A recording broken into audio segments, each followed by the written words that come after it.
जरूरी है, जो एक दूसरे के लिए, सबके लिए बहुत महत्वपूर्ण है। कल $10 ट्रिलियन 24 घंटे में वाइप आउट हो गया। The Jain 30-2026 metal crash. और ये हुआ क्यों? क्योंकि सेंट्रलाइज तरीके से मैनिपुलेशन किया गया।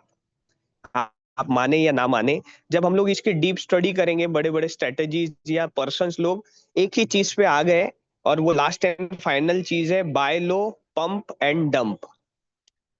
तो ये सारी चीजें हमेशा से होती रहती है, और इसका सबसे ज्यादा इफेक्ट जो पड़ता है वो कॉमन पर्सन पे पड़ता है। क्योंकि आज इस बिजनेस अपॉर्चुनिटी को आप अगर सुनने आए हैं, जितने भी नए लोग हैं, कहीं ना कहीं आप और हम एक पार्ट टाइम इनकम चाह रहे हैं, एक ऐसा इकोसिस्टम, एक ऐसा प्लेटफॉर्म चाह रहे हैं जो सेंट्रलाइज ना हो, मैन्युपुलेटेड ना हो। और ये दो चीजों की 100% श्योरिटी हमारे इकोसिस्टम में है। ना हम सेंट्रलाइज है, ना हम मैन्युपुलेटेड है। ईस्ट इंडिया कंपनी जहाज से आई थी, अब विदेशी कंपनियां डेटा और चिप के जरिए आई है। हम फिर गुलाम बन चुके हैं। पहले जीवन के थे, जमीन के थे, अब दिमाग के हैं। आपका हर क्लिक उन्हें अमीर और आपको खोखला कर रहा है। बट हर दिन हमारी जूम मीटिंग के थ्रू कहीं ना कहीं इंडिया में एक फाइनेंशियल लिटरेसी ऑलरेडी आ चुकी है। और आज ये जो क्लिक है, ये एक क्लिक या एक क्लिक एंटर होने के लिए जूम मीटिंग में आपको कहीं ना कहीं फाइनेंशियल ग्रोथ की जर्नी में आप हमारे इकोसिस्टम में प्रैक्टिकल लोग देख सकते हैं कि एक साल में उन्होंने बहुत अच्छी अपॉर्चुनिटी ग्रैब करी और बहुत अच्छी नॉलेज लेकर आगे बढ़ रहे हैं। और इकोसिस्टम में सबसे मेन चीज है ब्लॉकचेन टेक्नोलॉजी। एक बहुत करंट सिनारियो हुआ। His net worth is 770 million. He is the co-founder of Ethereum.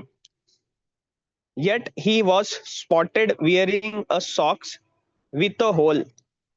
और सबसे मेन चीज जो लाइन है, नेवर जज a man by his socks. हमारी ये मेंटेलिटी अभी हमें बदलना है हमारे इकोसिस्टम से रिलेटेड, कि बताने वाले से वो क्या बता रहा है और हमारे जीवन में उसका क्या इंपॉर्टेंस होगा। ये हमें अपने एटीट्यूड में लाना, समझना बहुत जरूरी हो गया है। और ये ब्लॉकचेन टेक्नोलॉजी सिर्फ हमारे आपके लिए या कुछ लोग या ऊपर जो कुछ लीडर्स है या इकोसिस्टम्स है ओनर के लिए, उसके लिए बिल्कुल नहीं है। ये हमें जो भ्रांति हो रही है वो अलग है। ब्लॉकचेन टेक्नोलॉजी ये हर एक ह्यूमैनिटी के लिए है, हर एक पर्सन के लिए। तो welcome to our MST ecosystem. सबसे मेन चीज, the technology likely to have the greatest impact on the next few decades had arrived. एक ऐसी टेक्नोलॉजी अराइव हो चुकी है जो आने वाले सदियों तक चलती रहेगी। And it's not about social media, it's not about big data, it's not about robotics, it's not about even artificial intelligence. You will be surprised to learn that it's the underlying technology of digital currencies like Bitcoin। और हमारा पूरा ecosystem, हमारा पूरा base blockchain technology पे dependent है। और आपका स्वागत है एमएसटी इकोसिस्टम ब्लॉकचेन टेक्नोलॉजी में। अब ये टेक्नोलॉजी क्यों आई, क्यों इकोसिस्टम जरूरी है, क्यों हमने इसे एक्सेप्ट करना है, क्यों दुनिया एक्सेप्ट कर रही है, उसके लिए कल भी मैंने बताया था, आज मैं फाइनली इसको एक जो रूट कॉज है इस टेक्नोलॉजी को बनने का, और आने वाले 100 में डिकेड्स तक ये कंपनी या हमारी कंपनी या ब्लॉकचेन टेक्नोलॉजी क्यों चलेगी, उसके पीछे एक स्ट्रॉन्ग रीजन है। 2008 में सबसे बड़ा क्राइसिस आया था, बहुत बड़ी मंदी आई थी, फाइनेंशियल क्राइसिस आया था। बैंकों ने बिना क्षमता से ज्यादा लोन दे दिया। आज हमारे इंडिया में भी आप सबको पता है कि कहाँ लोन दिए, किसे लोन दिए और कौन कहाँ क्या गया है। लोगों ने ईएमआई नहीं चुकाई, बैंक डूबने लगे, बहुत बड़ी कंपनियां और बैंक दिवालिया, बैंकरप्ट हो गए, जैसे लेमन ब्रदर्स। ये जानना बहुत जरूरी है, और उसके बाद में इकोसिस्टम समझने में ट्रिगर हो जाएगा। एक मैं कोशिश कर रहा हूं, बट ये समझने के बाद में डेफिनेटली हम ये इकोसिस्टम को समझ पाएंगे। परिणाम क्या हुआ? लाखों लोगों की नौकरियां चली गई, घर नीलाम हो गए, शेयर बाजार गिर गया। कल का मैंने आपको पहले ही स्टार्टिंग में एग्जांपल बताया, 30 जनवरी को कितना बड़ा क्राइसिस आया, उसमें सबसे ज्यादा कॉमन पर्सन का लॉस हुआ है।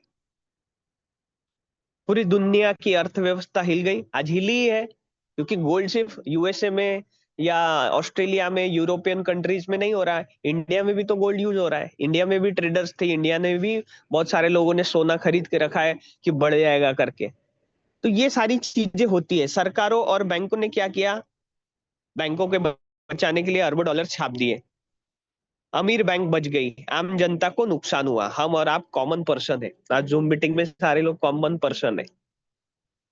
डॉलर की वैल्यू कमजोर हो गई, सिस्टम पर से लोगों का भरोसा टूट गया। One of the most important point, अगर आज की मीटिंग का, सिस्टम पर से लोगों का भरोसा टूट गया।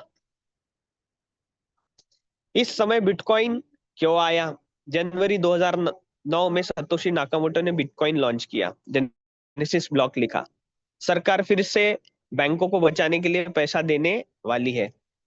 यह एक साफ संदेश था कि बिटकॉइन बैंक सिस्टम का विकल्प है।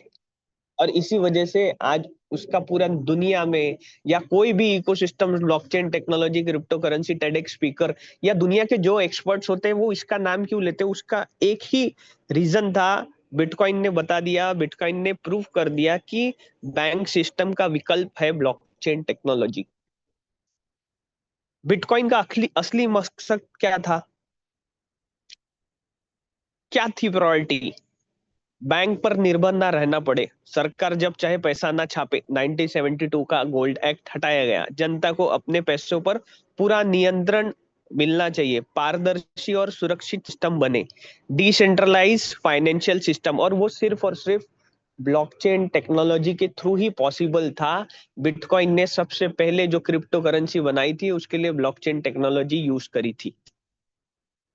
2008 के संकट से बिटकॉइन ने क्या सीखा, और हम लोग क्यों सीखने वाले हैं या समझने वाले हैं, या इकोसिस्टम में ये क्यों बता रहा हूँ। बैंक कंट्रोल, बिटकॉइन में कोई बैंक नहीं। सरकार control, decentralisation. Unlimited money printing, bitcoin सिर्फ 2 करोड़ 10 लाख है जो 2009 से 2041 तक बाहर आएंगे। करप्शन संभव, पारदर्शी ब्लॉकचेन। और इसी को मद्देनजर रखते हुए 2022 को हमारे ओनर्स ने, हमारे ब्लॉकचेन एक्सपर्ट्स ने इंडियन गवर्नमेंट को ड्राफ्ट दिया था, क्योंकि धरोहर रूट कॉज जानना बहुत जरूरी है।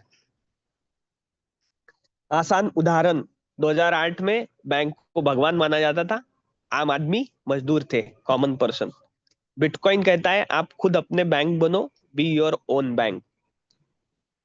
कंक्लूजन, 2008 का संकट नहीं आता तो शायद बिटकॉइन नहीं आता, और शायद मैं भी आज आपको ये नहीं बता पाता, और ब्लॉकचेन के बारे में मैं खुद भी इतना नहीं सीख पाता, ना समझ पाता।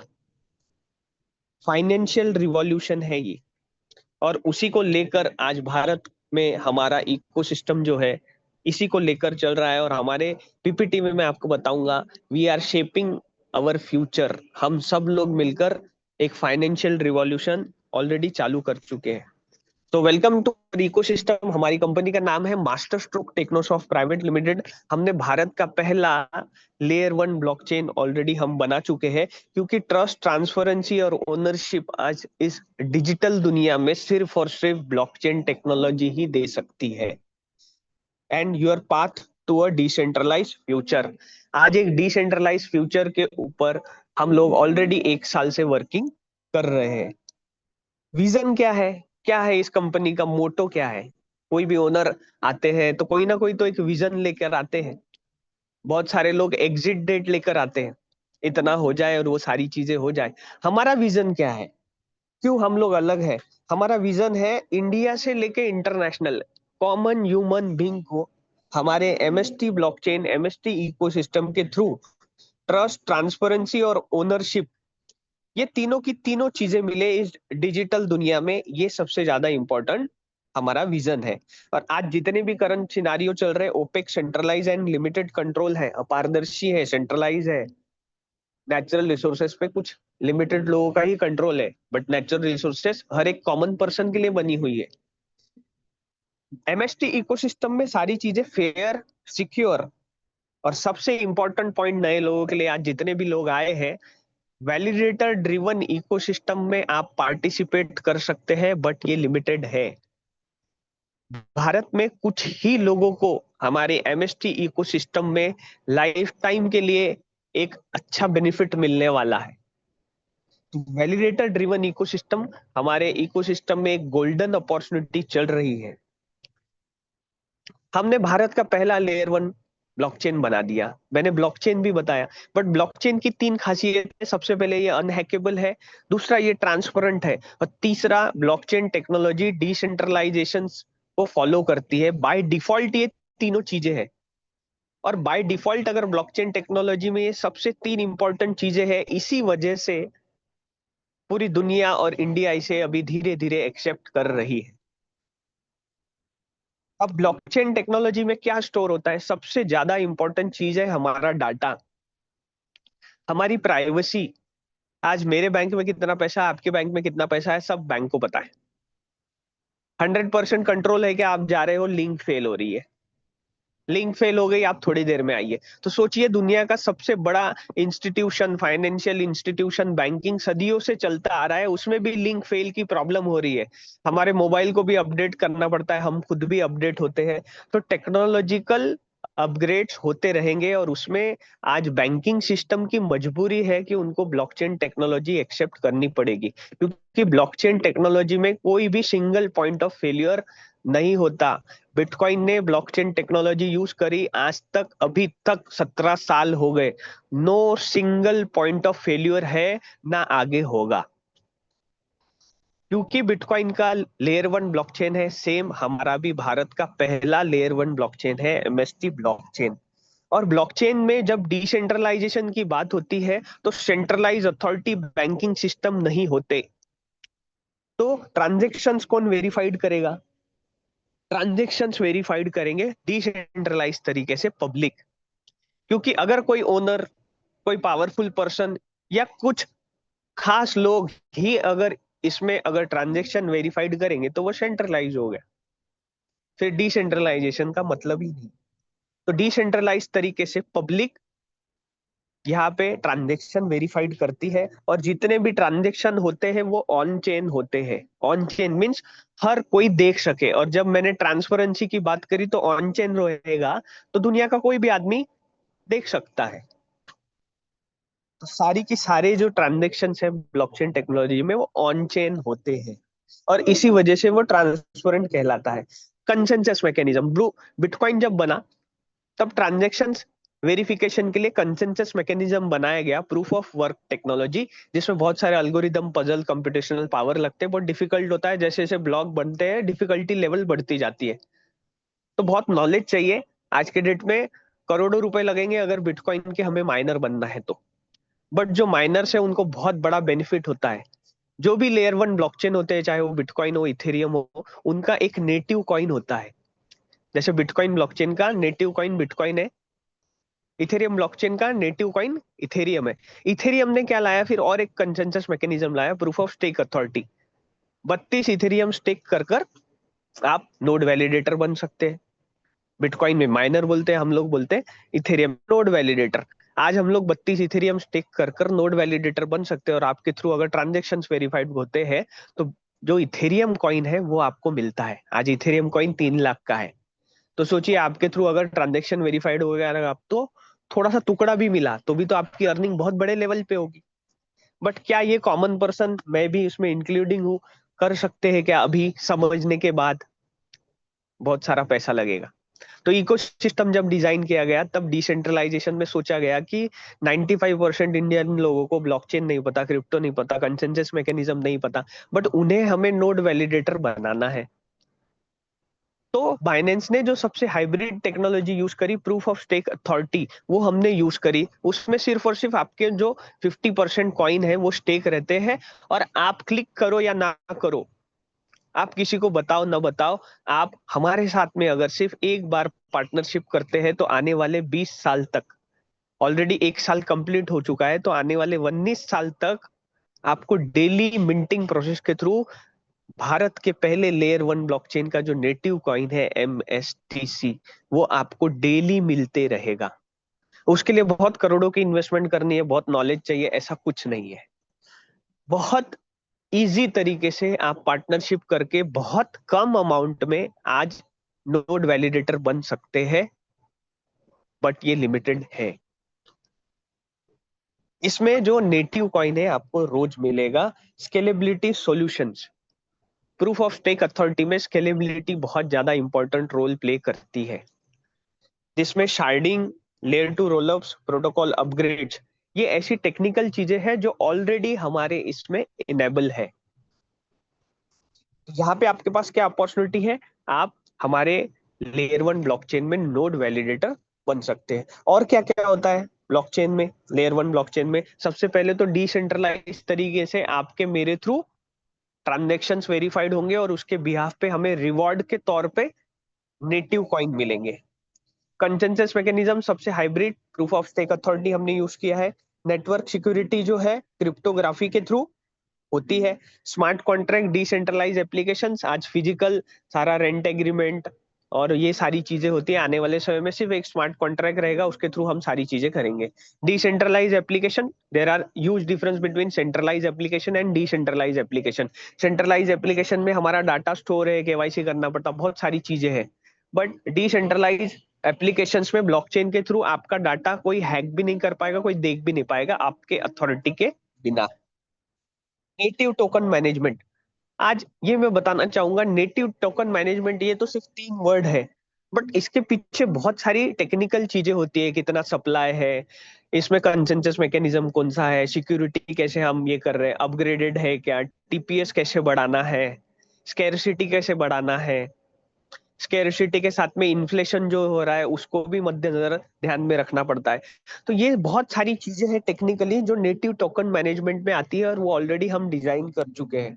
और स्केलेबिलिटी सॉल्यूशंस में already sharding, layer two rollups, ये जो टेक्निकल चीजें हैं ये हमारे टीपीएस, ट्रांजेक्शन पर सेकंड को बहुत बेहतरीन तरीके से बनाए रखती है। यूज केसेस क्या होंगे ब्लॉकचेन के यूज केस, आज जितने भी सेक्टर्स चालू है हम सारे लोग उसमें, आज बैंकिंग ट्रांजेक्शन हो रही, सप्लाई चेन मैनेजमेंट में कोई बिजनेस पर्सन यहाँ बैठा होगा, कोई हेल्थ केयर में होंगे वो भी यहाँ बैठे होंगे, रियल एस्टेट वाले पर्सन यहाँ बैठे होंगे, एनर्जी एंड यूटिलिटीज में काम करने वाले, आज सोलार का सबसे ज्यादा यूज केस अभी चल रहा है उसमें वो भी पर्सन यहाँ होंगे, मीडिया में होगा कोई, एजुकेशन में होंगे, गवर्नमेंट एंड पब्लिक सेक्टर में होंगे। तो ये जितने भी सारे सेक्टर्स है ये सारे फिजिकल चल रहे हैं, ऑफ चेन चल रहे हैं, डिफिकल्टी लेवल बढ़ते जा रही है, लिंक फेल का प्रॉब्लम होते जा रहा है। पहले एक एक प्लॉट की 10-10 रजिस्ट्री हुई, 2 साल पहले आपने या मैंने कौन से मेडिसिन लिए, किस डॉक्टर के पास गए, कोई रिकॉर्ड नहीं है। मीडिया में भी बहुत सारी चीजें होती है, हैक कर लेता है कोई, प्राइवेसी ब्रेक हो जाती है, गवर्नमेंट में रिकॉर्ड्स नहीं मिल पाते प्रॉपरली। तो ये जितनी सारी चीजें हैं ये आने वाले समय में ब्लॉकचेन टेक्नोलॉजी में आने वाली है। और इसी के लिए 2020 में एपेरी का निर्माण किया गया। Software technology park of India 1991 से है इंडिया में, उसके अंतर्गत एपेरी का निर्माण किया गया, गुड़गांव में है। स्पेशली ये बनाया गया centre of entrepreneurship for blockchain development in India. क्यों बनाया गया, क्योंकि उन्हें भी पता है, गवर्नमेंट को भी पता है कि आने वाले इकोसिस्टम में हमें ब्लॉकचेन टेक्नोलॉजी यूज करनी ही पड़ेगी, नहीं तो हम पीछे भी रह जाएंगे और दिक्कतें भी बहुत होगी। तो आने वाले समय में ये धीरे के धीरे सारी सारी चीजें, ईच एंड एवरी पर्सन, आज जैसे हम लोग एंड्रॉइड मोबाइल यूज कर रहे हैं, हमारी मजबूरी है, आने वाले समय में आप ब्लॉकचेन टेक्नोलॉजी यूज करेंगे, क्योंकि ये सारे सेक्टर्स में हम भी क्या चाहेंगे, हमारी प्राइवेसी मेंटेन हो, हमारे साथ कोई धोखा ना हो, और उसका एक ही उपाय है, वो है ब्लॉकचेन टेक्नोलॉजी। और भारत के पहले लेयर वन ब्लॉकचेन में जब ये धीरे धीरे सारे इकोसिस्टम्स आएंगे तो सबसे ज्यादा बेनिफिट होगा नोड वैलिडेटर का। ये एक सबसे मेन इंपॉर्टेंट पॉइंट है। एमएसटी ब्लॉकचेन ये आने वाले समय में real world utility plus decentralisation trust, already हम 1 साल से ये इकोसिस्टम कर रहे हैं पूरे इंडिया में। तो आने वाले समय में आप एमएसटी लेयर वन ब्लॉकचेन के नोड वैलिडेटर रहेंगे, ये जितनी यूज केसेस होंगी धीरे धीरे करके एमएसटी लेयर वन ब्लॉकचेन में आएगी, तो सबसे ज्यादा इंपॉर्टेंट रोल प्ले करेगा नेटिव कॉइन, क्योंकि उस नेटिव कॉइन के बिना कोई भी ट्रांजेक्शन्स, कोई भी यूज केस, कोई भी प्रोटोकॉल्स यहाँ होंगे ही नहीं। तो आने वाले समय में लोगों की मजबूरी होगी कि MST layer one blockchain ecosystem में ये प्रोटोकॉल्स, अपग्रेड्स या यूज केस करना है तो उन्हें एमएसटीसी नेटिव कॉइन लगेंगे ही लगेंगे। अब 42 नोड्स है हमारे लेयर वन ब्लॉकचेन में, जिसमें पहले 3 नोड्स जो है वो stability, protocol upgrades and core governance के लिए रखे हुए हैं। क्योंकि सारी चीजें जब एमएसटीसी नेटिव कॉइन्स से चलेंगी तो हमारे जो टेक्निकल एक्सपर्ट्स है, ब्लॉकचेन कंसल्टेंट है, उन्हें पता है कि कब क्या नेटिव कॉइन्स की जरूरत कैसे इकोसिस्टम में लगेगी, उसके लिए ये रखे हुए। बचे 39 नोड्स जो थे वो पब्लिक के लिए थे, बट एक सबसे बड़ा अपग्रेड आया है कि अब 42 नोड्स के जगह सिर्फ और सिर्फ 135 करोड़ लोगों के लिए 21 नोड्स है। तो 50% की स्केर्सिटी ऑलरेडी आ चुकी है। हमारे पास, आपके पास शायद 3 से 4 महीने होंगे मैक्सिमम। इसके बाद में ये नोड वैलिडेटर का जो अपॉर्चुनिटी है वो खत्म हो जाएगा, हमेशा हमेशा के लिए। जो लोग रहेंगे वो लकी पर्सन्स रहेंगे जिन्हें 7 नवंबर 2044 तक डेली मिंटिंग प्रोसेस के थ्रू डिक्रीजिंग लेवल में कॉइन आते रहेंगे। और जिनके पास ये अपॉर्चुनिटी बाद में पहुंची, नहीं ले पाए, उन्हें मजबूरी में आपसे, मुझसे, एक्सचेंज से कॉइन्स लेने पड़ेंगे, तभी वो हमारा एमएसटी लेयर 1 ब्लॉकचेन यूज कर पाएंगे। तो एक नोड को हमने 70,000 यूनिट्स में डिवाइड किया, क्योंकि हर एक कॉमन पर्सन तक ये अपॉर्चुनिटी पहुंची, और वो 50,000, लाख, 2 लाख का होगा नोड वैलिडेटर का पार्टनरशिप, तो नहीं ले पाएगा। तो आज सबसे बेस्ट अपॉर्चुनिटी है, बहुत कम पैसे में हम लोग नोड वैलिडेटर बन सकते हैं, बट आने वाले समय में इसकी प्राइस बहुत बड़े लेवल पे जाने वाली है। अब एक क्वेश्चन, क्यों 42 नोड्स का 21 किया? इसमें कंपनी का क्या बेनिफिट है? और हम लोग डिसेंट्रलाइजेशन की बात कर रहे हैं 1 साल से, तो टेक्निकल रीजन क्या है ये भी समझना जरूरी है। अब कंपनी 42 में से 40 कर सकती थी, 32 कर सकती थी, 30 कर सकती थी, 11 भी कर सकती थी, बट ब्लॉकचेन में बहुत सारी चीजें होती है टेक्निकल तरीके से। 21 नोड्स से ब्लॉकचेन मैच्योर होता है टेक्निकली। ब्लॉकचेन मैच्योरिटी का मतलब क्या है? फुल्ली डिसेंट्रलाइज हो, स्टेबल हो, सिक्योर हो, हाई थ्रोपुट्स मींस टीपीएस, ट्रांजैक्शन पर सेकंड जो है वो संभाल सके, और ट्रस्टवर्दी हो। इस वजह से 21 नोड बोला गया। सिर्फ नोड होना काफी नहीं है, जैसे आज नोड सिर्फ हम लोग बता रहे हैं, बट अगर वो 21 नोड एक्टिव नहीं हुए तो नेटवर्क कमजोर रहेगा, सेंट्रलाइजेशन रहेगा, सिक्योरिटी रिस्क रहता है, लो ट्रस्ट रहता है। और 21 नोड्स इंस्टॉल नहीं बल्कि एक्टिव और वैलिडेटिंग होना चाहिए। There are more than, I think, 728 smart contract already हमारे इकोसिस्टम में तैयार है, कि जैसे ये एक्टिव हो गए वो लोग अपने जो भी स्मार्ट कॉन्ट्रैक्ट्स है वो डिप्लॉय करेंगे। तो सोचिए 1 साल में न जाने वो स्मार्ट कॉन्ट्रैक्ट, क्योंकि ब्लॉकचेन बॉर्डरलेस है, सिर्फ इंडिया से है क्या वो भी नहीं पता, आइडेंटिटी नहीं होती है। तो 728 जो स्मार्ट कॉन्ट्रैक्ट्स है वो ऑलरेडी डिप्लॉय करने के लिए वेटिंग में खड़े हैं। तो सोचिए अभी तो सिर्फ शुरुआत हुई है, और जब तक 21 नोड्स एक्टिव नहीं होंगे तब तक पूरी मैच्योरिटी नहीं आएंगी, और ऑलरेडी समय के पहले स्मार्ट कॉन्ट्रैक्ट्स बन के खड़े भी हैं, इसीलिए 21 नोड्स किए गए। 21 नोड्स एक्टिव क्यों जरूरी है? सबसे पहले speed, fast block production, security, 51% attack से सुरक्षा मिलती है, डिसेंट्रलाइजेशन, आज पावर डिस्ट्रीब्यूशन है, governance, fair decision making, governance में डाउ है, एक डिसेंट्रलाइज ऑटोनोमस ऑर्गेनाइजेशन हमारे इकोसिस्टम का बहुत इंपॉर्टेंट पार्ट भी है। आप सिर्फ 200 एमएसटीसी नेटिव कॉइन लेके हमारे एमएसटी इकोसिस्टम में वोटिंग कर सकते हैं। स्टेबिलिटी, फॉल्ट टॉलरेंस, इस वजह से 21 एक्टिव नोड्स होने जरूरी है। मैच्योरिटी के 4 लेवल होते हैं। पहला 3 से 5 node test phase, centralise, experimental. 2 से 6 से 10 node easy network, semi decentralise. 11 से 20 node growing phase, stable phase. और 21 नोड एक्टिव हो गए तो mature blockchain, fully decentralise enterprise ready. और जितने भी नोड वैलिडेटर है, आज हम कहीं भी, एक सोशल है, हम लोग ह्यूमन बीइंग है, हम कहीं भी इन्वेस्टमेंट करेंगे, चाहे पैसों का चाहे इमोशंस का, हम लोग उसमें ग्रोथ ही चाह रहे हैं, वो बाय डिफॉल्ट हमारे इसमें है ही। तो हम अगर नोड वैलिडेटर है तो हमें फायदा कब होगा, जब हमारा ब्लॉकचेन मैच्योर्ड हो जाएगा, नेटिव कॉइन की प्राइस बढ़ेगी, और इसी के लिए ये 21 नोड एक्टिव होना बहुत जरूरी है। तो सिक्योरिटी पॉइंट है very important, minimum 21 node active validator नहीं होते, नेटवर्क पर फुल ट्रस्ट नहीं बनता, क्योंकि अटैक रिस्क रहता है, सिंगल पॉइंट ऑफ फेलियर और गवर्नमेंट गवर्नेंस मैनिपुलेशन।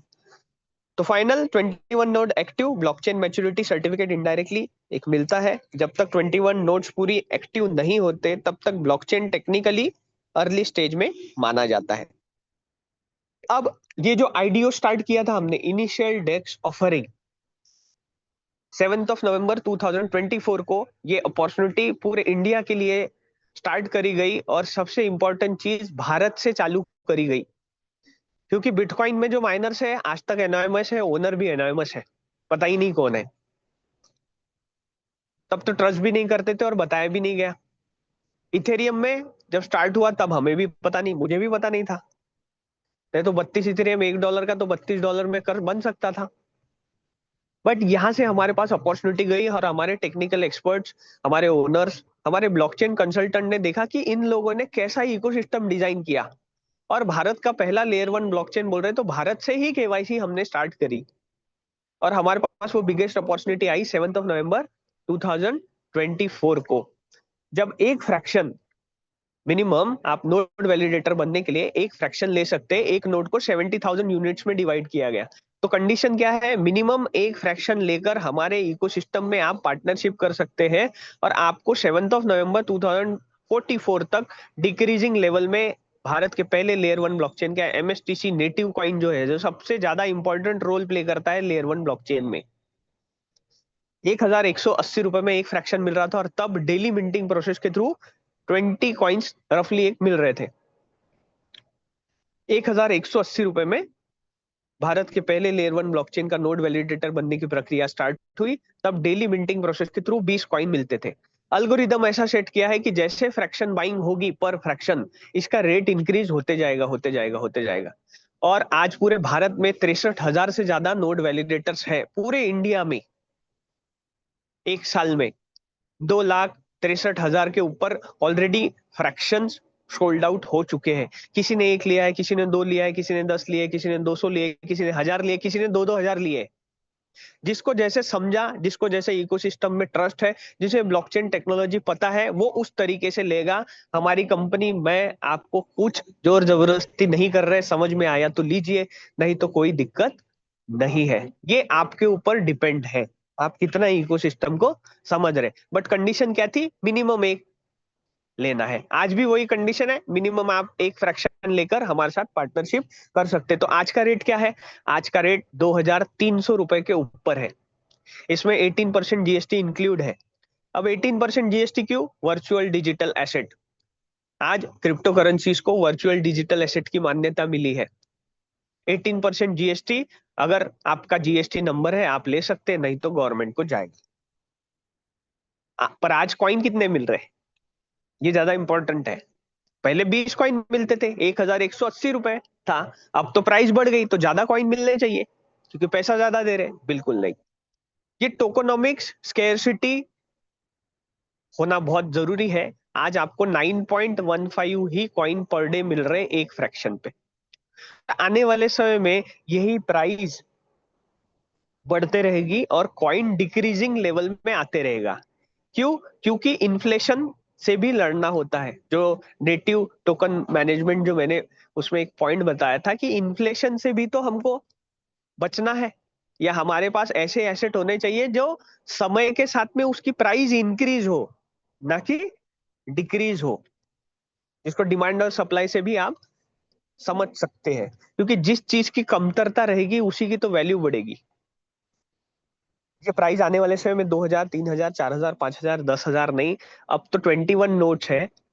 तो ये जो 10,000 का लास्ट में फ्रैक्शन मिलने वाला था, अब आपको 20,000 रुपए देके, या जिनको लेना है बाद में पता चला उनको एक फ्रैक्शन आज जो 2,350 के ऊपर है और 9.15 कॉइन मिल रहे, आने वाले समय में 20,000 रुपए का एक फ्रैक्शन होगा, इंक्लूडिंग नहीं, 20,000 प्लस 18% जीएसटी देना पड़ेगा, और उसके बाद में 3.96 कॉइन मिलेंगे।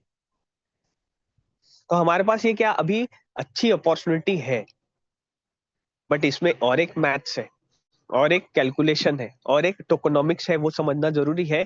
कितने कॉइन बाहर आएंगे, टोकोनॉमिक्स भी तो इम्पोर्टेंट है। अगर बिटकॉइन 2 करोड़ 10 लाख नहीं होते, अगर 200 करोड़ होते, तो आज वैल्यू उतनी नहीं होती। आज 800 करोड़ लोगों के लिए 2 करोड़ 10 लाख कॉइन है। तो टोकोनॉमिक्स बहुत बड़ा रोल प्ले करता है हमारे एमएसटी लेयर 1 ब्लॉकचेन इकोसिस्टम में। टोटल जो टोकोनॉमिक्स है वो 8.4 बिलियन है एग्जैक्ट। आप हमारे गिटहब में व्हाइट पेपर है, स्पेशली जो क्रिप्टो करेंसी से रिलेटेड है, जिनको उसका इंपॉर्टेंस पता है, आप गिटहब में जाके हमारा व्हाइट पेपर से लेके ईच एंड एवरी वर्ड और टोकोनॉमिक्स देख सकते हैं एग्जैक्टली। एक रफ फिगर में बोल रहा हूँ, 840 करोड़ एमएसटीसी नेटिव कॉइन्स आने वाले 20 साल में बाहर निकलेंगे। किन के थ्रू निकलेंगे? कंपनी के थ्रू निकलेंगे क्या? नहीं। हमारे आपके जो नोड वैलिडेटर है डिसेंट्रलाइज तरीके से ऑल ओवर इंडिया में मोर देन 63,000 जो नोड वैलिडेटर बने हैं और जो आगे बनेंगे, उन्हीं के थ्रू ये एमएसटीसी नेटिव कॉइन डिसेंट्रलाइज वे में बाहर आएंगे 840 करोड़। बट इसमें एक टोकोनॉमिक्स है, पहले 2 साल में 50% सप्लाई बाहर निकलेगा, ऐसा टोकोनॉमिक्स है, जिसमें ऑलरेडी 1 साल हम कंप्लीट कर चुके हैं। मींस 420 करोड़ कॉइन अब जो 1 साल बचा हुआ है निकलेंगे बाहर। और बचे हुए जो 50% जो सप्लाई है कॉइन का, उसे आने के लिए 18 ईयर्स लगेंगे। तो आप डिफरेंस देखिए, पहले 2 साल में 420 करोड़ कॉइन आएंगे और वही 420 करोड़ कॉइन आने के लिए 18 ईयर्स लगने वाले हैं। तो आज जिसके पास जितने ज्यादा फ्रैक्शंस, उसके पास में उतने ज्यादा नेटिव कॉइन्स इकट्ठा करने की अपॉर्चुनिटी है। और ये एमएसटीसी कॉइन का रेट बढ़ेगा तभी हम कमा पाएंगे क्या? नहीं। एमएसटीसी कॉइन बहुत सारी जगह यूज होता है, जिसमें आप number of protocols, number of use cases में हमारे इकोसिस्टम में एमएसटीसी कॉइन, नेटिव कॉइन देकर डिफरेंट टाइप्स ऑफ इनकम करेंगे, जिसमें वैलिडेटर स्टेकिंग आएगा, ट्रांजैक्शन फीस, गवर्नेंस, पार्टिसिपेशन, और ऐसे बहुत सारे प्रोटोकॉल्स आएंगे जिसमें आप एमएसटीसी नेटिव कॉइन देकर डिफरेंट टाइप्स ऑफ अर्निंग कर सकते हैं। क्योंकि आज हमें डिफरेंट टाइप्स ऑफ इनकम पे डिपेंड रहना है। एक इनकम पे कोरोना ने सिखा दिया, एक इनकम पे डिपेंड नहीं रहना। तो अलग अलग टाइप से इनकम एमएसटी इकोसिस्टम में होगी, ऐसी पूरा इकोसिस्टम ऑलरेडी डिजाइंड है। हमारा जो ब्लॉक टाइमिंग है वो 3 सेकंड का है, बिटकॉइन का ब्लॉक टाइमिंग 10 मिनट का है। बिटकॉइन में टीपीएस जो है वो 60 ट्रांजेक्शन पर सेकंड होते हैं, इथेरियम में 15 से 30 टीपीएस होता है ट्रांजेक्शन पर सेकंड। आज हमारे इकोसिस्टम में जो टीपीएस है वो 4000 टीपीएस पे हम चल रहे हैं। 3 सेकंड में 200 एमएसटीसी नेटिव कॉइन मिंट होते हैं, एक दिन में 57,60,000 कॉइन मिंट होते हैं। और जितने नोड वैलिडेटर्स हैं उनको, जिन्होंने जितने फ्रैक्शंस लिए हैं उसके अकॉर्डिंगली सुबह 5:30 बजे वो आपके वैलेट में दिख जाते हैं। हॉल्विंग एक सबसे इंपॉर्टेंट पॉइंट होता है नेटिव कॉइन में, उसके एक्सपोनेंशियल ग्रोथ की जर्नी में बढ़ाने के लिए। बिटकॉइन की हर 4 साल में हॉल्विंग होती है। हर 4 साल में जब हॉल्विंग होती है तो हॉल्विंग के पहले का रेट और हॉल्विंग के बाद का रेट बहुत डिफरेंस होता है, बहुत ग्रोथ हो जाता है। हॉल्विंग में 50% सप्लाई जो है वो रिड्यूस किया जाता है, क्योंकि सेम वही पॉइंट, डिमांड और सप्लाई। अगर डिमांड बढ़ रही है और सप्लाई ज्यादा है तो रेट नहीं बढ़ेगा, बट डिमांड बढ़ रही है और अगर सप्लाई 50% रिड्यूस हो गया तो डेफिनेटली उसके प्राइस में ग्रोथ होता है। तो हमारी हॉल्विंग हर 2 साल में है। ऑलरेडी हम हॉल्विंग ईयर में आ चुके हैं, हमारी फर्स्ट हॉल्विंग इसी साल में है। और आप प्रैक्टिकली सारे लोग देखेंगे कि एमएसटीसी नेटिव कॉइन का रेट क्या होने वाला है। तो ऐसे 20 साल में एमएसटीसी नेटिव कॉइन की जो हॉल्विंग है वो 10 हॉल्विंग होगी। हर बार 50% सप्लाई रिड्यूस किया जाएगा। Demand, zoom meeting, physical meeting, college auditoriums, आज हम लोग सारे लोग मिलकर, मेरी मीटिंग चालू है, कहीं और मीटिंग चालू है, कहीं फिजिकल है। अब ये सारा इकोसिस्टम बहुत बेहतरीन तरीके से रन कर रहा है। डिमांड हर दिन क्रिएट होगी, कॉइन डिक्रीजिंग लेवल में आएंगे। और कहाँ कहाँ यूज होगा? सबसे पहले तो ब्लॉकचेन में विदाउट एमएसटीसी नेटिव कॉइन, हमारे एमएसटी लेयर 1 ब्लॉकचेन में एक भी ट्रांजेक्शन नहीं होंगे। एमएसटीसी नेटिव कॉइन मैंडेटरी रहेगा। दूसरा, स्टेकिंग के थ्रू आप अलग अलग तरीके से स्टेक कर कर अर्न कर सकते, गवर्नेंस है, वैलिडेटर एंड डेवलपर इंसेंटिव्स है, लॉयल्टी एंड रिवॉर्ड प्रोग्राम, ऐसे बहुत सारे इकोसिस्टम्स ऑलरेडी तैयार है। धीरे धीरे कर कर आप एमएसटीसी नेटिव कॉइन्स की हर प्रकार की डिमांड देखेंगे और उसके थ्रू नोड वैलिडेटर सबसे ज्यादा बेनिफिट अर्न करेगा, और इसी वजह से MSTC is the heartbeat of MST blockchain बोला गया है। तो अगर मैं बात करूं कि ब्लॉकचेन टेक्नोलॉजी में एमएसटी ब्लॉकचेन क्या रिप्रेजेंट कर रहा है, सबसे पहले तो ट्रस्ट, ट्रांसपेरेंसी एंड ओनरशिप हम लोग रिप्रेजेंट कर रहे हैं। वैलिडेटर को क्यों बैकबोन बोला गया, क्योंकि आपके मेरे थ्रू ही सारी चीजें, कॉइन्स बाहर आएंगे।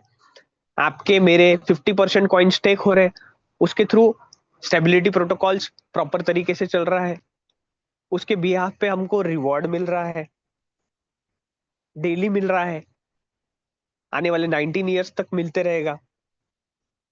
तो एमएसटी ब्लॉकचेन सबसे पहले तो भारत का पहला लेयर 1 ब्लॉकचेन है। पूरा bitcoin, Ethereum, Tron, Solana, BNB, सारे इकोसिस्टम को हमारे ब्लॉकचेन एक्सपर्ट्स टेक्निकली कैसे अपग्रेड किया जाए, क्या इसमें और लाया जाए, कैसे भारत के लोगों को सबसे पहले केवाईसी कर कर हमने नोड वैलिडेटर बनाने की प्रक्रिया स्टार्ट करी। आने वाले समय में यूज केसेस जितने मैंने बताए थे, चाहे कोई एनर्जी वाला हो, चाहे लैंड रजिस्ट्री हो, धीरे धीरे कर कर हमारे एमएसटी लेयर 1 ब्लॉकचेन इकोसिस्टम में कैसे यूज केसेस बढ़े, उसके ऊपर फोकस किया जा रहा है। और स्पेशली एमएसटी लेयर 1 ब्लॉकचेन सरल प्रोटोकॉल के थ्रू बनाया गया। क्यों? क्योंकि जब 95% लोगों को ब्लॉकचेन नहीं पता, तो उन्हें बहुत इजी तरीके से ब्लॉकचेन यूज करने आना चाहिए। आज नोड वैलिडेटर बनने की जो प्रक्रिया मैंने बताई, बिटकॉइन की, इथेरियम की, आज तो वो करोड़ों रुपए का है। टेक्नोलॉजी में नॉलेज, ब्लॉकचेन, कंसेंसस मैकेनिज्म, बहुत सारी चीजें पता चाहिए। बट आज आप सिर्फ और सिर्फ एक फ्रैक्शन बाय कर कर नोड वैलिडेटर बन सकते हैं। वैसे ही इकोसिस्टम में इतने सरल प्रोटोकॉल्स है, टेक्नोलॉजिकल तरीके से जो डिजाइन किए गए, ताकि एक कॉमन पर्सन भी हमारे एमएसटी लेयर 1 ब्लॉकचेन को यूज करना चाहिए। और हम लोग सक्षम है। हम लोग 135 करोड़ लोग हैं। हमारे भारत में भी 10 से 15%, 20% लोग भी हमारे एमएसटी लेयर 1 ब्लॉकचेन में आ गए। तो आप सोच नहीं सकते कि एमएसटीसी नेटिव कॉइन जो नोड वैलिडेटर को रोज मिल रहा है, एक एक कॉइन का इंपॉर्टेंस प्रैक्टिकली, टेक्निकली क्या हो सकता है। डिफरेंट टाइप्स ऑफ पार्टनरशिप्स हम लोग कर रहे हैं। तो बहुत सारा जो टेक्निकल अपग्रेड्स है, टेक्नोलॉजिकल सॉल्यूशंस है, टेक्निकल नॉलेज है, उसको ध्यान में रखकर इकोसिस्टम को डिजाइन किया गया है। और उसमें बेस्ट अपॉर्चुनिटी जो मेरे पास है, आपके पास में, वो है नोड वैलिडेटर बनने की। एमएसटी इकोसिस्टम सबसे ज्यादा फोकस कर रहा है स्केल, एडॉप्शन, इम्पैक्ट पे। क्योंकि स्केल भी करना है। आज हर एक लीडर हर इंडिया में हर जगह मेहनत कर रहा है, नोड वैलिडेटर बना रहा है। जल्द से जल्द हम लोग 21 नोड एक्टिव करेंगे, पूरे दुनिया के प्रोजेक्ट्स इसमें आएंगे। एडॉप्शन क्यों हो रहा है? क्योंकि देखिए, सबसे पहले सारी चीजों को रिजेक्ट किया जाता है, चाहे वो कंप्यूटर हो, चाहे वो बिटकॉइन हो। बिटकॉइन को तो स्कैम बोला गया, आज भी बोल रहे हैं बहुत लोग। ठीक है। तो एडॉप्शन कब होगा? जब हम लोग नॉलेज देंगे, अवेयर करेंगे। और जूम मीटिंग के थ्रू मैं बहुत बड़ा ज्ञानी हूं या आपको बुलाया जा रहा है, ऐसा कुछ नहीं है। ये सिर्फ नॉलेज हम लोग शेयर कर रहे हैं, ताकि धीरे धीरे धीरे धीरे एक्सेप्टेंस आए। इम्पैक्ट क्या पड़ेगा? आज सबसे बड़ा इम्पैक्ट क्यों पड़ रहा है? बिटकॉइन का नाम इतना प्रचलित क्यों है? बाप रे, 40 पैसे का कॉइन 1 करोड़ हो गया। काश मुझे 100 रुपए का मिल जाता या मैं ले लेता। बट तभी भी ऐसी अपॉर्चुनिटी आई थी लोगों के सामने, बट लोगों ने बोल दिया ये दिखता नहीं है, ये फ्रॉड है। और वो पर्सन जिसने बनाया, वो तो पहले से ही नहीं दिखा रहा है, खुद को छुपा के रख रहा है। तो एडॉप्शन इम्पैक्ट कब पड़ता है? जब फाइनेंशियल कहीं ना कहीं ग्रोथ होता है। और फाइनेंशियल ग्रोथ के लिए हमारे नेटिव कॉइन्स को कैसे प्रोटोकॉल्स में अपग्रेड किया जाए, एक्टिव किया जाए, कैसे एडॉप्शन हो, टेक्निकल सारी की सारी चीजें हमारे टेक्निकल एक्सपर्ट्स, हमारे ओनर कर रहे हैं। और मैं हमेशा बोलता हूँ, इंक्लूडिंग मैं ये सोचता हूँ, काम वहां करो जहां हमसे ज्यादा कंपनी काम कर रही हो, या हमसे ज्यादा मेहनत कंपनी कर रही हो। आज ब्लॉकचेन जो बनाया गया है, एमएसटी लेयर 1 ब्लॉकचेन, सिर्फ इंडिया के लिए बनाया गया है क्या? बिल्कुल नहीं। ब्लॉकचेन बॉर्डरलेस है। तो हमारे सामने बिटकॉइन भी है, हमारे सामने इथेरियम भी है, ट्रॉन भी है, सोलोना भी है। तो 10-10, 15-15 साल से पूरे दुनिया में प्रचलित है। तो हम लोगों ने उनसे सीख कर, कुछ एडॉप्शन कर कर, बहुत सारे टेक्निकल कर कर हम लोग धीरे धीरे हमारा इम्पैक्ट बना रहे हैं। और जरूर आप mstscan.com पर जाइए, जो ब्लॉकचेन एक्सपर्ट्स हैं उनसे पूछिए, या आपको थोड़ा बहुत नॉलेज है तो आप mstscan.com पे जाइए। तब आपको प्योरली समझेगा कि ये इकोसिस्टम प्योरली ब्लॉकचेन टेक्नोलॉजी पर है। हम लोग प्योरली लेयर वन ब्लॉकचेन है। अब दूसरा जो इकोसिस्टम है वो कोई मैंडेटरी नहीं है। ये आपके ऊपर डिपेंड करता है कि आप हमारे इकोसिस्टम पर आकर, जैसे मैं आज जूम मीटिंग में बोल रहा हूँ, कहीं ना कहीं आपको किसी ने इनवाइट किया है। तो दूसरा इकोसिस्टम वो आपके लिए अर्निंग सोर्स के लिए है। अगर आपको लगता है कि इस इकोसिस्टम में आप जूम मीटिंग के थ्रू या हमारे एक्सपर्ट्स के थ्रू आप आकर कहीं ना कहीं फाइनेंशियल ग्रोथ की जर्नी में अगर आप अर्निंग करना चाहते हैं, तो उसके लिए एक इकोसिस्टम है।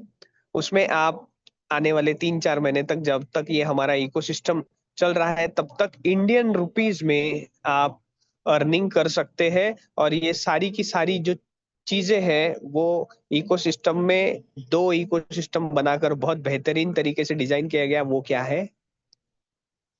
कॉइन अलग है। आप नोड वैलिडेटर बनेंगे, आपको रोज कॉइन मिलेंगे, बट आपके मेहनत का पैसा आपको इंडियन रुपीज में मिलेगा। प्लीज मेरे एक बार को होस्ट मुझे बता देंगे मेरी वॉइस और स्क्रीन क्लियर है, ताकि हम लोग अर्निंग अपॉर्चुनिटी पे जा रहे हैं। बिल्कुल लाउड एंड क्लियर है। ओके, तो ये अपॉर्चुनिटी आपके लिए है। 21 नोट्स है। 21 नोट्स जब तक सोल्ड आउट नहीं होते तब तक आपके पास में, मेरे पास में अपॉर्चुनिटी है। मैं जितनी मेहनत करूंगा, जितने लोगों को बताऊंगा, मेरी टीम बनाऊंगा, उसके हिसाब से आपको अर्निंग आएगी, इंडियन रुपीज में आएंगी। 5% टीडीएस काट के आएगी, हर हफ्ते आएगी, क्योंकि पैसे की डिमांड आज हमको रोज है। तो हर वीक में कैलकुलेशन होगा जिसमें आप सिर्फ एक फ्रैक्शन बाय करते हैं, तो आपके पास में ये अपॉर्चुनिटी है। आप भारत में कहीं भी हमारे इकोसिस्टम को रेफर करके अर्न कर सकते हैं। आपको एक वैलिडेटर रैंक दिया जाता है। जितने भी लोगों को आप डायरेक्ट रेफर करेंगे, उनका 5% का इनकम आपको मिलेगा, जीएसटी छोड़कर। किसी ने एक फ्रैक्शन लिया, वहां पे आपके, हमारा जो इकोसिस्टम है, आपको रेफरल आईडी मिलेगी। आप पहले आपको केवाईसी करनी पड़ेगी। विदाउट केवाईसी आप हमारे इकोसिस्टम में फ्रैक्शन बाय नहीं कर सकते।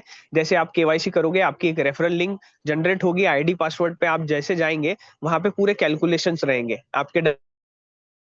डायरेक्ट में कितने लोग हैं, आपका बिजनेस कितना हुआ, आपका कमीशन कितना बना। तो जितने लोग आप डायरेक्ट रेफर करोगे, उसका 5% का इनकम आपको मिलेगा।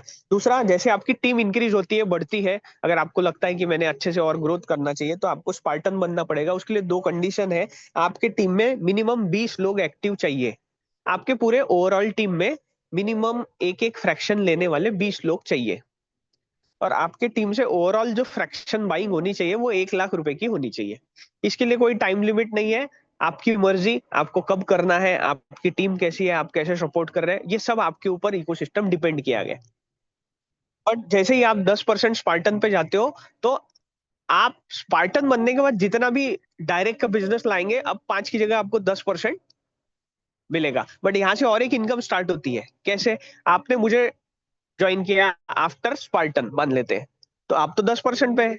मैंने जितने फ्रैक्शंस लिए, आपको उसका 10% मिल गया। बट मैं तो 5% पे हूँ। अब जब तक मैं 10% पे नहीं जाऊंगा, तब तक 5% का डिफरेंस कमीशन आपको मिलते रहेगा। बट फिर आप भी 10% पे, अगर मैं भी 10% पे, तो मेरी टीम से आपको कुछ नहीं मिलेगा, क्योंकि डिफरेंस कमीशन कुछ बचा नहीं। तो उसके लिए आपको 15% पे जाना पड़ेगा। उसको स्पाइडर रैंक बोला गया। आपको स्पाइडर बनना पड़ेगा। उसके लिए आपके दो अलग अलग डिफरेंट लेग में, डायरेक्ट नहीं, आपकी टीम से कहीं से भी दो आपके टीम में स्पार्टन होने चाहिए। और आपके टीम में ओवरऑल जो बिजनेस है वो 5 लाख रुपए का होना चाहिए, तब आप स्पाइडर बनेंगे। तो आप जब स्पाइडर है और मैं अगर स्पार्टन हूं, तो मुझसे 5% का डिफरेंस कमीशन आते रहेगा जब तक मैं स्पाइडर नहीं बनूंगा। बट अब मैं भी स्पाइडर, आप भी स्पाइडर, टीम से मेरे कुछ नहीं मिलेगा। आपको 20% पे जाना पड़ेगा। उसके लिए आपके टीम में दो 15% वाले अलग अलग डिफरेंट लेग में, दो स्पाइडर अलग अलग डिफरेंट लेग में होने चाहिए। और आपका ओवरऑल जो बिजनेस है वो 15 लाख रुपीज की फ्रैक्शन बाइंग आपके टीम से होनी चाहिए। टाइम लिमिट नहीं है, ये हमारे आपके ऊपर डिपेंड है। तब आप 20% पे जाएंगे, और जब आप 20% पे जाएंगे, तो जितने भी लोगों को आप डायरेक्ट लाएंगे, आपको 20% का इनकम मिलेगा। बट कोई ना कोई तो 5% पे रहेगा, कोई 10% पे रहेगा, कोई 15% पे रहेगा। तो जब तक वो लोग आपकी स्टेज पर नहीं आ जाते तब तक उनके टीम से अनलिमिटेड डेप्थ तक इंडियन रुपीज में आपको डिफरेंस कमीशन आते रहेगा। तो टोटल अगर ओवरऑल कैलकुलेशन करूं 21 नोट का, तो 1800 करोड़ का प्रोजेक्ट है, जिसमें आप डिफरेंस कमीशन 360 करोड़ रुपए इंडियन रुपीज में हर हफ्ते में आपकी टीम से 5% टीडीएस के साथ में ऑटो विड्रॉल यहाँ होता है। बहुत सारे लोग बहुत बड़ी बड़ी अचीवमेंट्स पर डे, एक अलग डिफरेंट टाइप का इनकम है जिसके लिए हम लोग कहीं ना कहीं पार्ट टाइम वर्क करते हैं, यहाँ पे वर्क कर कर अर्न कर रहे हैं। अब आप भी 20% पे, मैं भी 20% है, उसके बाद क्या? उसके बाद वॉरियर क्लब कंपनी ने एक ऐसा इकोसिस्टम डिजाइन किया है कि 1% जितनी भी ओवरऑल इंडिया से आईडी आ रही है उसका अलग से निकाला जाएगा। उसके लिए आपको वॉरियर क्लब में एंट्री करनी है। एंट्री करने के लिए दो कंडीशन है, आपकी टीम से 40 लाख रुपए का बिजनेस ओवरऑल होना चाहिए, और आपके टीम में दो लोग एवेंजर होने चाहिए, अलग अलग डिफरेंट लेग में। तो अब आपकी एंट्री होगी, और फिर आपके टीम से अगर उस महीने आपने 5 लाख रुपए का ओवरऑल बिजनेस मेंटेन किया टीम के साथ में, तो आपको नियर अबाउट 50,000 प्लस का एक जो वॉरियर क्लब का इनकम है, जो अभी हमारे इकोसिस्टम में बहुत सारे लोग ले रहे हैं, वो आपको मिल सकता है। इसके बाद में सबसे बड़ी इनकम, जो कि बहुत शॉकिंग है, बहुत एनर्जेटिक है, बहुत अट्रैक्टिव है, और बहुत बड़ा सुकून मिलता है, क्योंकि हर कोई कहीं ना कहीं एक रॉयल्टी चाहता है। तो लीजेंड क्लब बनाया गया है, इसमें 2% ओवरऑल जो इंडिया में जितनी भी आईडी आ रही है अलग से निकाला गया। उसके लिए लीजेंड क्लब के लिए आपको दो कंडीशन है एंट्री करने के लिए। 1 करोड़ का बिजनेस होना चाहिए पूरे ओवरऑल टीम से, और दो लोग आपके वॉरियर क्लब में चाहिए। और वो वॉरियर क्लब वाले लोग जो है, लीडर्स जो है, उनका छोड़ के आपका 5 लाख रुपए का बिजनेस मेंटेन हुआ, तो आज 4 लाख रुपए पर मंथ का क्लब रिवॉर्ड हमारे इकोसिस्टम में एक साल में 3 से 4 लोग ले रहे हैं।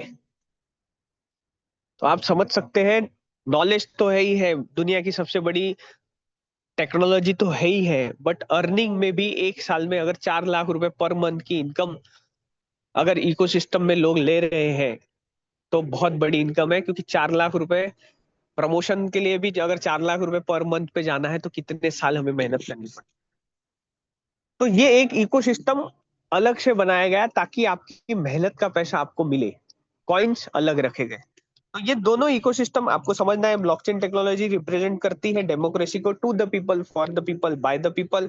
हमने भारत का पहला हमारे इकोसिस्टम के थ्रू ब्रिज की वैलेट, डिसेंट्रलाइज वैलेट 25 दिसंबर 2025 को ऑलरेडी लॉन्च किया है। जरूर नए लोग और पुराने लोग ऑलरेडी ब्रिज की डाउनलोड कर चुके हैं, और उसमें बहुत बेहतरीन तरीके से आने वाले समय में ब्रिज की सिर्फ आपके लिए एक क्रिप्टो वैलेट नहीं रहेगा कि आप स्टोर कर सकते, बहुत सारी चीजें, बहुत सारे टेक्निकल अपग्रेड्स धीरे धीरे आने वाले हैं।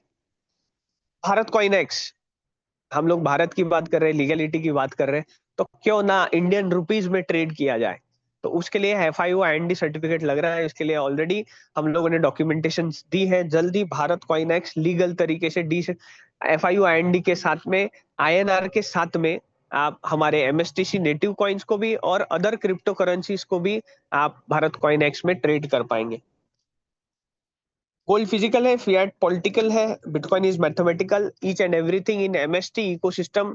फ्रॉम टोकोनॉमिक्स की अगर हम बात करें, डिसेंट्रलाइजेशन की बात करें, ये पूरा बेहतरीन तरीके से, मैथमेटिकल तरीके से, स्केरेसिटी को देखते हुए, इन्फ्लेशन को देख के पूरा मैथ्स डिजाइन किया हुआ है। जल्दी आपके लिए बहुत अच्छी इंटरनेशनल ट्रिप आने वाली है। ये कल शायद आपको मोस्ट प्रोबेबली पता चलेगी। ट्रस्ट वैलेट का सबसे बड़ा अनाउंसमेंट है। जितने लोग अपनी की घुमा चुके हैं उनके पास में फर्स्ट एंड लास्ट ऑप्शन है। ये बहुत रिक्वेस्ट करने के बाद में हमारी इकोसिस्टम में लाई गई, क्योंकि हमने भारत के लोगों को पहले KYC दी। Due to lack of knowledge, due to lack of awareness, ये की घूम चुकी है, और जिन्होंने भी इन्वेस्ट किया है उनका लॉस ना हो, इसलिए ये लास्ट बार ऑप्शन है। इसके बाद में एड्रेस चेंज नहीं होगा, और आपने अगर की घुमा दी इस बार भी, तो आपके कॉइन्स पूरे डेड हो जाएंगे। ये आपको ध्यान में रखना है। Web3 एक बहुत बड़ा डिसेंट्रलाइज तरीके से रिवॉल्यूशन हम लोग हमारे इकोसिस्टम में लाने वाले हैं। तो ये पूरा ओवरऑल जो चीजें थी जिसमें सबसे पहले मैंने आपको बताने की कोशिश की कि आप नोड वैलिडेटर बनकर क्या बेनिफिट्स ले सकते हैं। दूसरा, हमारे इकोसिस्टम में आप पार्टिसिपेट कर कर रेफरल भी कर सकते हैं। तीसरा, आप टोकोनॉमिक्स, ब्लॉकचेन, जो सारी चीजें हैं वो आप बेहतरीन तरीके से हमारे साथ देख सकते हैं। Thank you so much. Good night each and everyone. जय हिंद। ओवर टू माय को होस्ट पुनीत सर, और अवेलेबल जी है? जी जी, बहुत बहुत धन्यवाद पवन जी। और साथियों, जैसा कि आज की जूम सेशन में मैंने आपको बताया कि आप स्टार्टिंग में मैंने आपको बताया था कि आप हमारे जो सोशल मीडिया चैनल्स हैं उनको लाइक करें, शेयर करें, सब्सक्राइब करें। और जैसा कि आज की जूम सेशन में आपको बताया गया, इस लेयर वन ब्लॉकचेन टेक्नोलॉजी की संपूर्ण एल्गोरिदम को, आने वाले इसके भविष्य को, और किस तरीके से किस कदर ये कार्य करेगी, हमें किस कदर आगे बढ़ना है, वो सारा एक संपूर्ण प्रक्षेपण इस सेशन में आपके लिए किया गया साथियों। और यह हमारे लिए बहुत ही सुनहरा अवसर है इस ब्लॉकचेन टेक्नोलॉजी का, जिसमें हम निरंतर आगे बढ़ते जा रहे हैं साथियों। यह हमारे लिए एक नया इनोवेशन है, क्योंकि ब्लॉकचेन टेक्नोलॉजी आज 21वीं सदी में हमारे लिए एक नया कीर्तिमान स्थापित कर रही है, जो कि आने वाले समय में, जैसा मैंने आपको बताया, आज हर बिजनेस, हर ऑर्गेनाइजेशन, चाहे प्राइवेट सेक्टर हो, गवर्नमेंट सेक्टर हो, एग्रीकल्चर हो, जितने भी बिजनेस हैं वो सारे के सारे आने वाले समय में धीरे धीरे ब्लॉकचेन टेक्नोलॉजी पे डिप्लॉय होंगे। और यह हमें इस इनोवेशन में तीव्र गति से आगे बढ़ाएगी, जो हमारे लिए एक नया आयाम होगा साथियों। और मिलते हैं सुबह 8 बजे सेशन में। सुबह का सेशन टेक्निकल सेशन होता है, और वहां पे आप सभी अपने स्पार्टन, स्पाइडर, अवेंजर्स और नव आगंतुक साथियों को वहां पे आमंत्रित करें। जैसा कि हमारे लिए यह मास्टर स्ट्रोक टेक्नोसॉफ्ट एकेडमी निरंतर पिछले 1 साल से अधिक समय से इस ब्लॉकचेन टेक्नोलॉजी का ज्ञान प्रक्षेपण कर रही है, और ऐसा ही यह निरंतर आपके लिए यहां से प्रक्षेपित किया जा रहा है साथियों। तो यह निरंतरता आप बनाए रखें, क्योंकि ब्लॉकचेन टेक्नोलॉजी ऐसी टेक्नोलॉजी है जो कि अपने आप के इकोसिस्टम को डेवलप करते हुए आगे बढ़ती है। हर चीज में समय लगता है। आज हम जीएसटी, इनकम टैक्स रिटर्न और टीडीएस के साथ हैं, जो हमारे लिए बहुत ही गौरव की बात है साथियों। मिलते हैं सुबह 8 बजे सेशन में। पुनीत सर, सॉरी, मैं आपको डिस्टर्ब कर रहा हूँ। एक जी पवन अनाउंसमेंट जी। करना भूल गया मैं। जी आप सबके लिए एक बेस्ट और बहुत अच्छी खुशखबर है। कल सुबह की मीटिंग में हमारे एचओडी सर आने वाले हैं और आपके लिए एक बहुत बड़ा गुड न्यूज भी लाने वाले हैं। तो जितने लोग हैं, आपके पार्टिसिपेंट्स हैं, आपके लीडर्स हैं, जरूर कल जूम मीटिंग में अटेंड करिए। हमारे एचओडी सर आकर आपके लिए एक बहुत बड़ा अनाउंसमेंट भी करने वाले हैं। Thank you so much Puneet sir. Thank you Pavan ji. और साथियों, जैसा कि आपने सुना अभी कि एक बड़ा अपडेट हमारे लिए आएगा कल सुबह 8 बजे के सेशन में। आप सभी अवश्य पहुंचे, क्योंकि एचओडी अभिजीत जाधव सर वहां पे आएंगे और हमारे लिए बहुत सी गुड न्यूज लेके आएंगे, और उसमें आप सभी का मौजूद होना बहुत जरूरी है। तो सुबह का सेशन सुबह 8 बजने से 5 मिनट पहले ही आप अपनी सीट बुक करें,